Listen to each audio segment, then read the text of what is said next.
Hello everyone, this is Eric, the Asian movie enthusiast, and this is my review of 14 Blades, a Hong Kong action flick from 2010 that stars Donnie Yen, Zhao Wei, and Kate Choi. During the late Ming Dynasty, the imperial court is plagued by corruption, and the reigning emperor is incompetent. The embroidered uniformed guard consists of orphans trained in cruel, clandestine combat since childhood, and they serve as the Ming government's secret service. Donnie Yen plays a commander who is given a mechanical box of 14 blades to help him in his duties. Unfortunately, an imperial eunuch secretly is plotting a rebellion. Can Donnie stop the rebellion, survive Kate Choi's constant assassination attempts, and successfully woo Zhao Wei? Come on, it's Donnie. You know he's going to get it done. And he's our protagonist here. But his character is fairly ruthless early on. He's kind of a bad guy almost.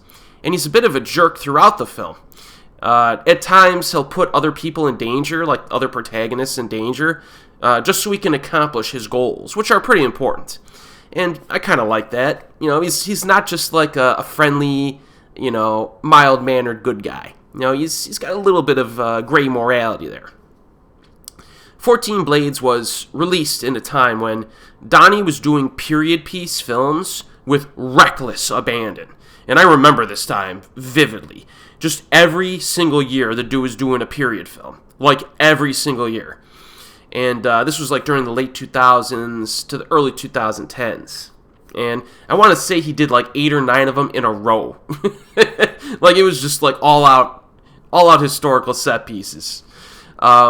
He had some like bit roles and like some comedies and stuff, but that's one of the reasons why I tend to like Special ID more than most people, because I was waiting for years for him to get back to getting back in the city and just kicking butt, you know what I mean?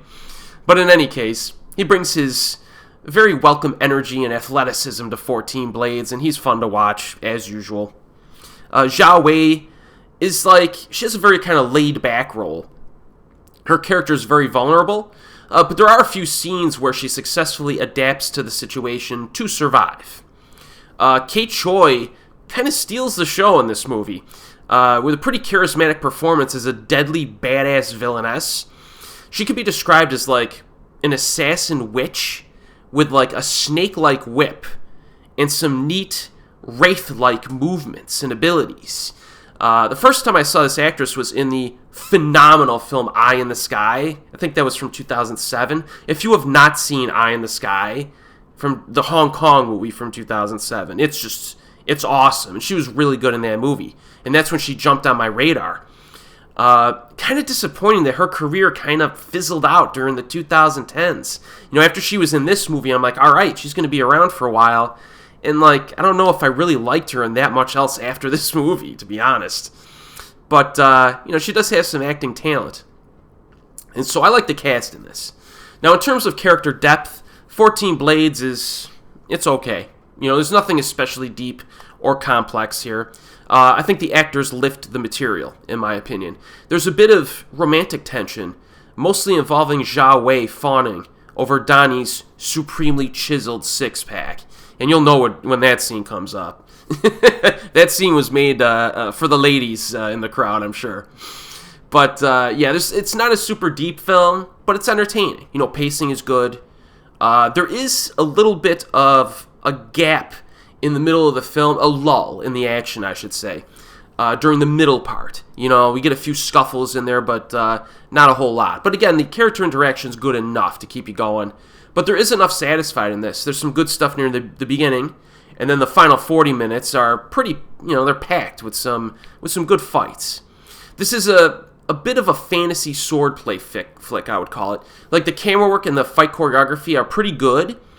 Nice variety of fights as well. The editing is tighter than a traditional Hong Kong film, however, meaning that we get more edits than usual, which is usually not preferred. There is some slow motion and wire work as well, and there is even some CGI effects, some of which I think work pretty well. Others are just a little bit distracting, So this is kind of like a mix of grounded and supernatural elements. You know, some fights will have more realistic physics, and others will be a little bit less realistic, more wire work, more like CGI shenanigans. But there's a nice fight in a forest involving Donnie. It starts off like an old school like wuxia fight and sword fight, and then it morphs into like a hand-to-hand martial arts fight with some modern brawling. Kate Choi's character has got some mystical abilities in this. She kind of glides through the air in slow motion, and she almost becomes like a ghostly entity when she does this. It was actually kind of cool, you know, even though the effects aren't the best. But I kind of liked it when she did that. It was kind of a cool little ability. And the first big fight involving her involves a lot of building destruction. Donnie's mechanical box is pretty sweet. It's a pretty sweet box. Not realistic necessarily in its features, but it's diverse in its usefulness. And the final duel of the film, I think, is pretty entertaining.